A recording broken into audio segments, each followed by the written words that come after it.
You just got $1 trillion.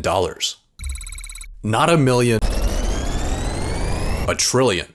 But there's a catch. You need to spend all of it in the next 24 hours. This should be easy. First, you need a new car. Go to your local exotic dealership and buy yourself a Lambo. And a Ferrari. And a McLaren. You know what? Just buy up the entire dealership. Now, you have the $12 million garage of your dreams.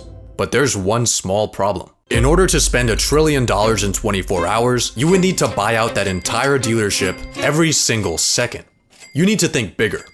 Let's hire 100 people to track down the 100 most expensive yachts and buy them for us. And let's throw in $1 million bonus for each mercenary. That'll be around a $40 billion check, but let's also buy the biggest cruise ship of all time for $2 billion and fill it up to maximum capacity, paying for everyone's tickets and tossing in a Rolex too. Let's make use of this ship's basketball court by buying up every single NBA team and having them battle it out. Then let's get Snoop Dogg, Katy Perry, Justin Bieber, and Beyonce to perform for us before sending them off to the International Space Station on a SpaceX rocket that costs $55 million per passenger. Now that you're hanging with rich people, you need a status symbol. You could buy the world's most expensive art piece for $500 million.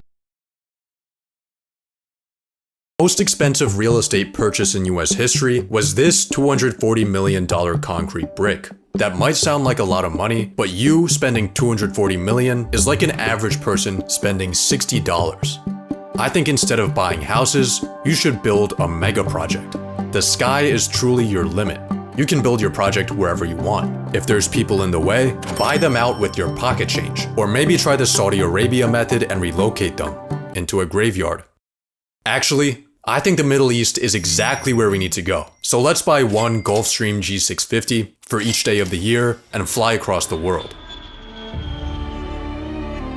Welcome to the Arabian Peninsula, where people will build literally anything. The world's biggest picture frame, the world's largest clock, the massivest cube, the tallest structure ever, man-made sinking islands shaped after the world map from memory. These are cool. Let's build an even bigger artificial island for $20 billion. Of course, we can't forget about labor cost, so for that, let's budget in $10. Then let's buy every single one of those mega projects I just showed you for a total donation of $101,292,000,000 and $10 to our Middle Eastern boys. But while you're here, take a look at the Burj Khalifa, the current tallest building in the world.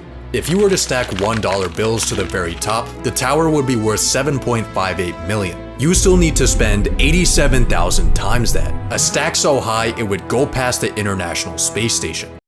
Let's buy Greenland. Based on the market price of its mineral reserves, the world's biggest island has a price tag of around $200 billion. We can afford that, but there's one small thing in our way. During Trump's first term, when he proposed the conquest of Greenland, the country dismissed the idea as completely ridiculous and firmly stated that Greenland is not for sale. Huh.